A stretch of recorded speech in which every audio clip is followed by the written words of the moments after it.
Oh geez, that is... Why is it so small?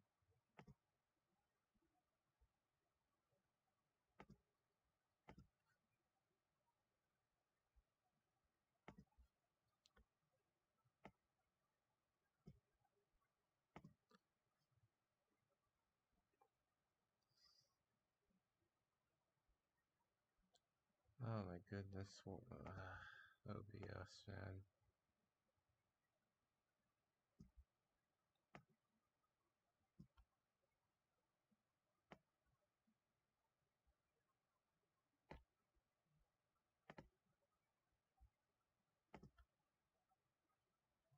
That's good.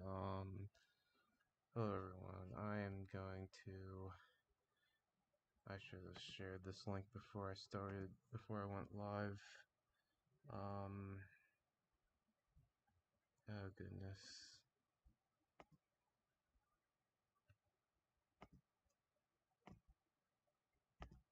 Oh, there.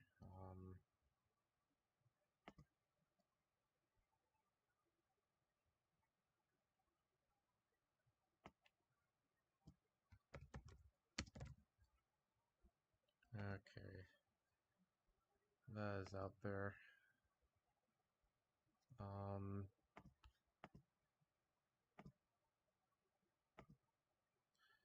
Alrighty,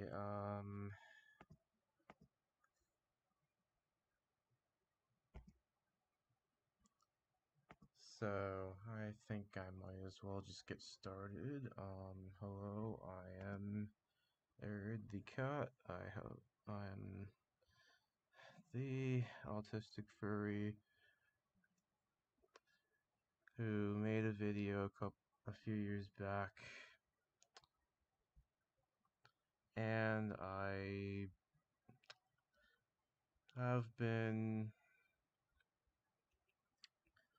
learning a lot about my autism and trying to connect with the community a bit, and today I would like to talk about how I had my diagnosis hidden from me for 12 years and the effects it has had on my self-esteem and on my life as a whole, and on how I've gone about the autism community. So I would do a video on this, just like recording it off a script and editing it and whatnot, but I just don't really feel like it, and plus I don't really have the time to with school and all, and this is like one of the only chances I've got to actually talk without having all kinds of noise in the background and roommates hearing and such. But yeah, I'll just leave this up on my channel and people can watch back if they want to listen through the whole thing. And I'm gonna give this a retweet on my main Twitter.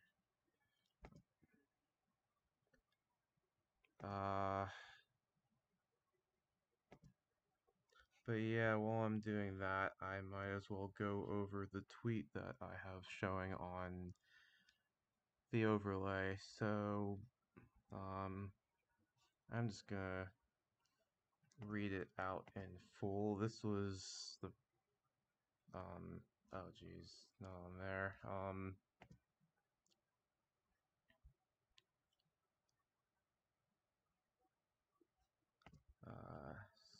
Second, so it says, I have yet more proof that the more I think about how my diagnosis was kept a secret from me for so many years, the more infuriating it gets. I'm realizing that not only did I not know what the hell was wrong with me, but I also believed that I was the only one going through these things.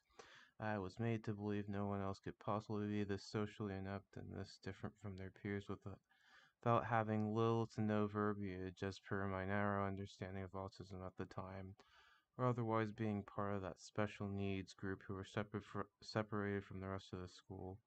Had I known it was autism, I could reach out and receive affirmation that these things aren't my fault and that I'm not the only one. Instead, my dad insisted on keeping it a secret from me and leaving me to suffer, get picked on, and feel ashamed of myself. And, um, yeah, basically, uh, might as well go over the story from the moment I was diagnosed up until now. So I got diagnosed at age 3. They wouldn't let me get screened before then because of the timing with symptoms popping up and being able to make a conclusion. And so yeah, I was my mom noticed unusual behaviors in me when I was a toddler, and yeah, she basically knew there was autism or something. I would like the way I would line up my toys and such, and all sorts of other stuff. I couldn't sit still. I would often try and explore and like run off to places that I shouldn't have been, like in daycare and preschool. Yeah, that I went to a daycare when I was very little, and they didn't really uh they had a bit of a hard time with me. And yeah, uh when I was the first preschool I went to, I had this kind of individualized program where they had me in this little uh I don't remember everything, but they had me in this little gym area, and they worked on kind of different stuff with me. I was in a speech class. They taught me how to crab walk, which was quite the memorable experience. I would I would go join the rest of the class sometimes. Yeah, that was fun. The second preschool I went to kicked me out. I wouldn't sit still, and I kept trying to get to other places, and instead of trying to accommodate me, instead of trying to help me integrate, they just kicked me out. They didn't even try. And this was sort of a recurring theme that came up in my early childhood. A lot of the way I behaved was just seen as bad, or just me misbehaving. And this was most certainly the case with the next preschool I went to, where I didn't get kicked out. I but I did, so I was really smart. I, academically, I was way ahead of the game, but the only reason they wouldn't promote me to kindergarten early was that my behavior was supposedly too bad. And, I think a lot of it just came down to my young brain not really being able to have a grasp for what was expected of me and the other children in the classroom setting, as far as attentiveness and social standards and all. And I don't remember specifics, but at this point I I struggled with social skills a lot. I think I tried to talk to people, but some people, just because of the way I was, some people didn't really want me around. And yeah, I'll, I don't remember everything. This was too long ago, but yeah. But also around this time, I was going for, uh, I believe, therapy sessions at this one hospital. Like, I think they tried to teach me how to like do my buttons and other fine motor skills and stuff along those lines. And also from like my when I was a toddler up until this point, they would like we'd have a therapist come out like to our house and work with me, or we cycled through a few different people. Some of them were kind of effective, others just didn't seem to really care. I don't know the details of this, but like, yeah, that was a thing that happened. And this is, one of them would come to my third preschool and just pull me aside and have me color. That's all I would do, and they like forced me to color like the thing entirely, which at that point and this would change. I later came to love coloring, but at this point I didn't, and I just wanted to play at recess. I didn't want to be doing this, but just made me color, fill in the whole thing, and I would show them. I was like, "Look, I'm done," and they'd be like, "Nope, you gotta fill it in more." So this is not gonna help me with social skills or my development or anything. This could be something that we just do at home instead of wasting time in school when I could be, you know, developing actual people skills. And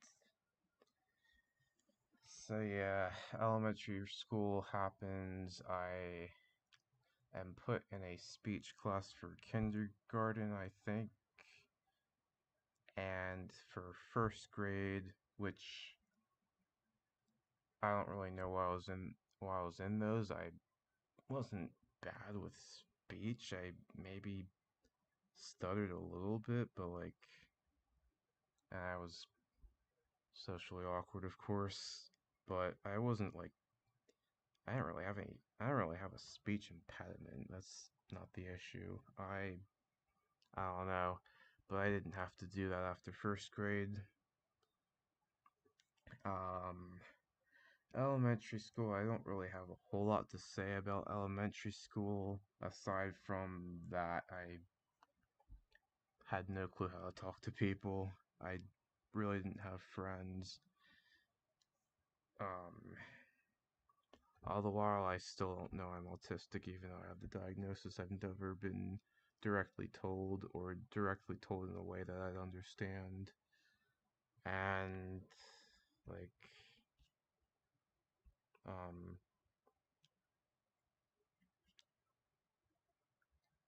yeah,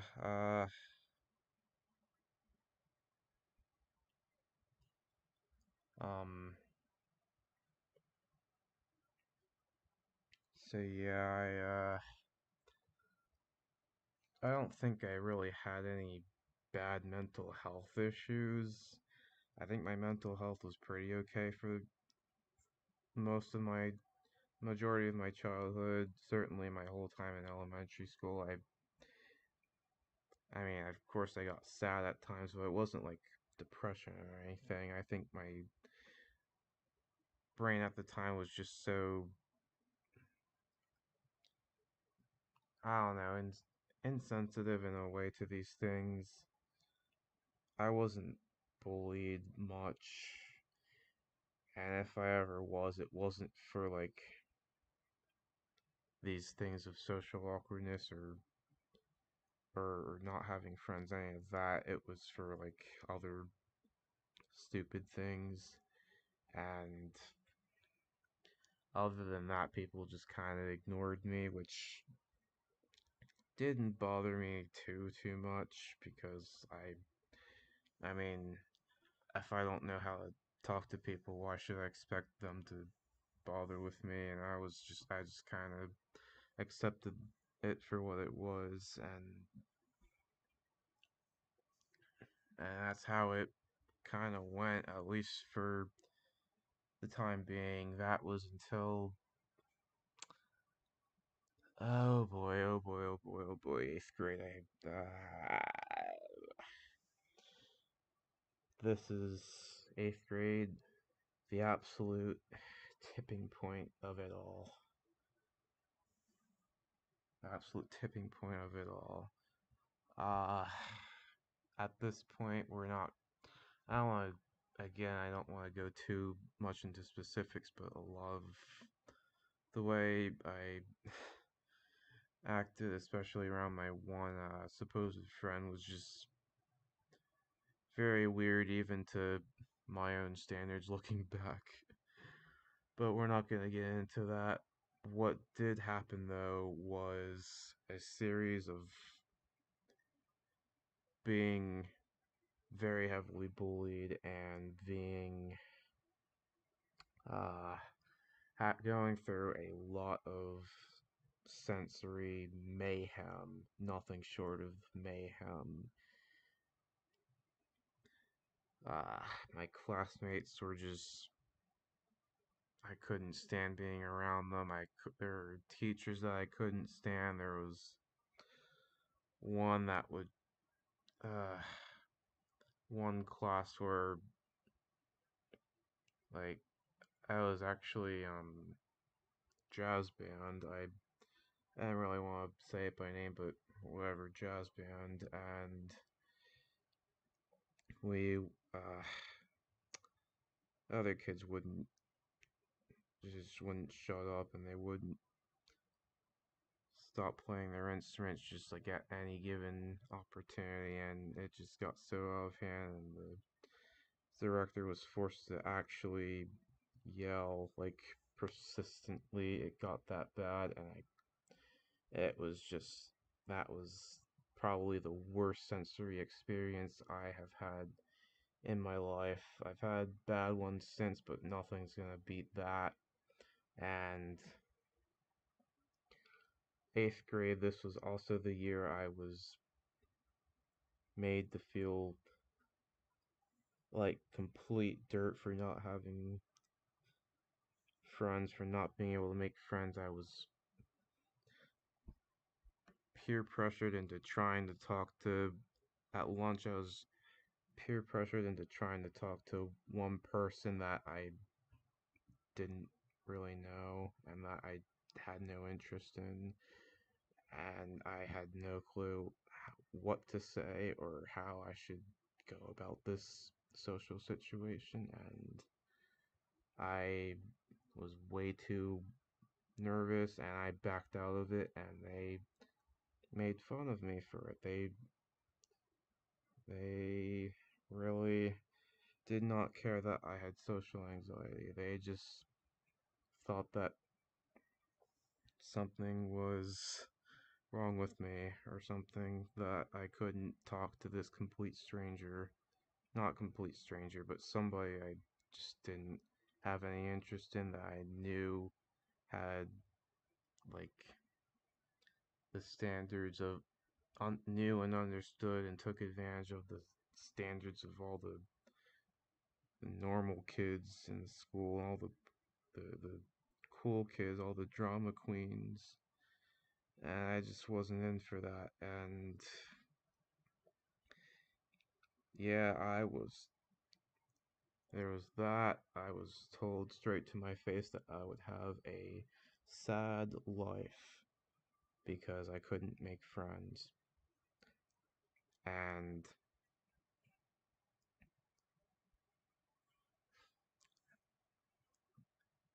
they just didn't understand the things that I was sort of trying to have friends, but this is what happened when I did try. It would just completely fail like this, and it would be, oh my god, it would result in either nothing really coming to fruition, or it would result in me being told things like this. And also, I, speaking of jazz band,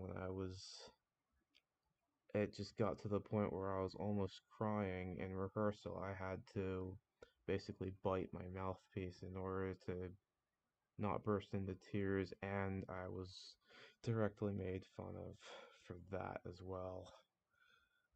For I was in the moment I was masking and trying not to look like a baby by breaking out into tears out over somebody yelling, which me being sensitive to sound, a bit overly sensitive to sound, was bound to happen, but I had to stop myself from doing so in order to not look like a total baby. And even so, I was made fun for doing that. Made fun of for doing that, and I this was where my mental health went from sustainable to an absolute low, an absolute like absolutely just miserable. Got to the point of probably the most. I probably hadn't. Probably I don't think I've had uh worse suicidal thoughts than I did in like April, May, whatever of uh of 8th grade. And keep in mind, I still don't know I'm autistic. I still am, at this moment, having the fact that I'm diagnosed with this thing withheld from me by my own parents. And all the while, I'm thinking that that something's just wrong with me, that I'm inherently just messed up because, well, like you guys can see in the tweet, I I did not think it could possibly be autism because I was taught that autism was something completely different, that it was people with little to no speech, that with with lack of spatial awareness, lack of motor skills, hand flapping like crazy, and that's all it was. And that people outside that group that was separated from everyone else, that those were the only autistic kids, and no one else was, everyone else was quote unquote normal. And this was, and all the while I don't even know that what we would at the time have called high functioning autism, which these days we don't really use functioning labels now, but I didn't know that was a thing. I didn't know there was more to autism than my what I already said was my perception at the time. It's like I seriously like I even asked my parents at one point, is there something like with my the way my brain works is something that is making me so it's making me like this, is making me so different. I don't know what the answer I don't remember what the answer was. It wasn't you were diagnosed with autism when you were 3 years old. Nothing even remotely close to that. So at this point, I'm just hopeless. I hate being in school. I hate being around kids my age. I hate existing. I absolutely dread any classroom setting or any setting with a bunch of other people my age. It's just and and there's just so many unanswered questions about myself, and it's all a disaster. High school begins.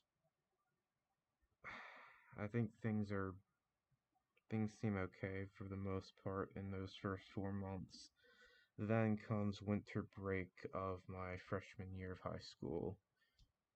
My mom finally breaks it to me. You have a mild, she described it as a mild form of autism slash Aspergers Syndrome, and you were diagnosed when you were 3, and Dad's been insisting on keeping it a secret from you all along. At this point, I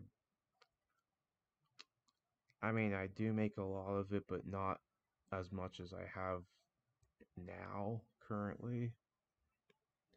Um, yeah, I not as much as I currently do because I hadn't done my research. I hadn't learned nearly all there was to it. But then I slowly learned more and more. I watched videos on what this thing was and the symptoms that go along with it, the not the lack of social skills, the sensitivity to noise, the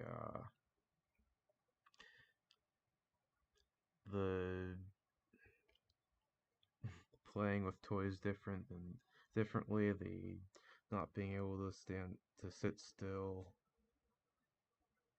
and stuff along those lines. And I'm like, wow, this is the stuff that's been hidden from me all along. And I, yeah, I eventually found stuff like Max Derritt's series on what was then commonly referred to as Asperger's Syndrome, which we don't call it that anymore because reasons, Nazi, Nazism, eugenics. You do you can go do your own research on that, but yeah, that series really helped me understand myself and also find out that I was far, far, far from the only one going through these things, which was so relieving to finally have these answers about myself. And I think it prevented things from going even more downhill throughout high school. I still hated being there. I still hated being around people, but at least I had this understanding that there's a reason that my brain is processing things this way, and why why I think and behave differently in these scenarios, and why I suck at making friends. and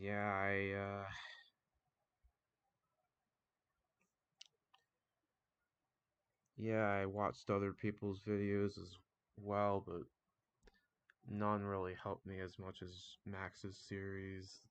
Uh, like it was probably somewhere in there in ninth or 10th grade that I found that series, and then he started doing a podcast that I tried to catch every Wednesday. I couldn't always though, because I had like a Wednesday evening rehearsal, but I would maybe try and watch it afterwards.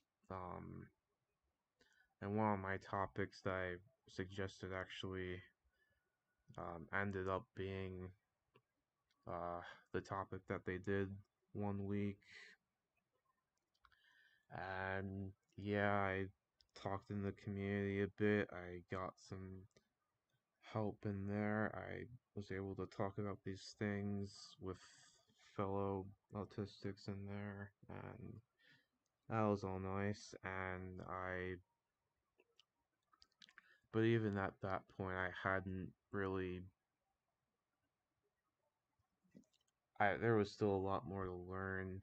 Just and more in more recent times, I've been looking at Instagram posts. I have this Twitter now that's dedicated to talking about autism related stuff, which I hope to connect more to furry, but like that hasn't really happened much.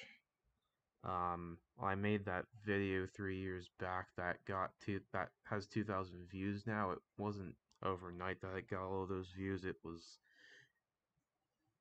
more over time, and even like I think it didn't hit 2,000 until like earlier this year or late last year or something. But I got uh, a lot of nice comments there. I even made some friends directly through that video, and like one of them is one of my best friends now.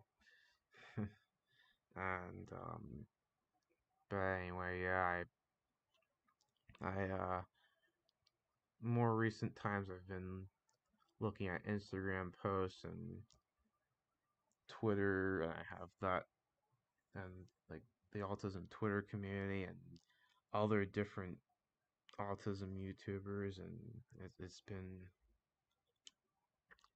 I've learned more and more and more about myself and other people like me, and like different kinds of stimming and things I didn't realize, little things even that I do that I didn't realize were related to autism, and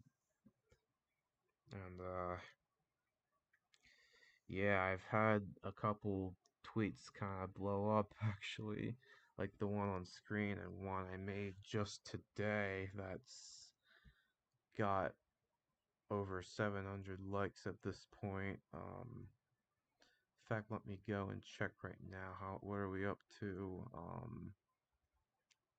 I can. I'll almost 800 actually. I'll link it in the chat. Um, there you go.